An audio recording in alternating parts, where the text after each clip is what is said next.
As a tech company in 2026, There.App Co. uses AI throughout operations. Integration in our product development practices is a factor in this new release 1.14.0 being so substantial and extensive that we're able to make this full week of spotlight videos that we're concluding today. And today's spotlight is on our introduction of AI functionality into There.App product use. One thing we hear from customers is that it can be intimidating to get started building a project, sometimes known as the blank sheet dilemma. We've identified this need as a good match for AI, and we're starting that with this release in our Places module.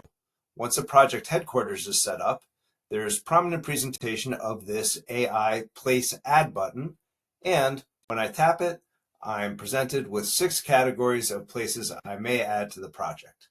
I'm going to go ahead and expand the full list, and you'll see that it's showing me an ordered list that fills in various categories, including convenience stores and supermarkets and where to get coffee, restaurants of various price levels, how to get around, whether that's parking or public transportation, of course, the closest airports, where people can stay, and even co-work spaces, under stores and services, everything from office supplies to electronics to nail and hair attention, things to do for fun or local landmarks, and also where to get attention if something comes up that's of a medical or safety nature.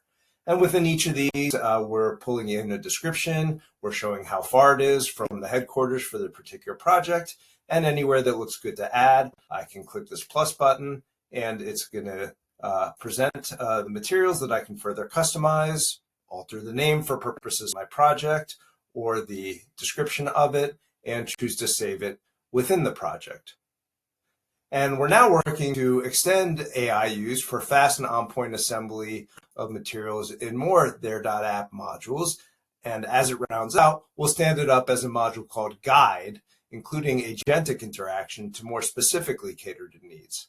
There's some complexion in how There.App relates to AI, as we're for support of live experiences, which many value as an alternative to AI use and other electronic engagement. Our use of AI is specifically to streamline time spent in devices and to enrich real-world experiences. That's what our company's about, bolstered especially by the progress in this 1.14.0 release, substantial enough for me to shoot these 5 videos this week that I'm now completing.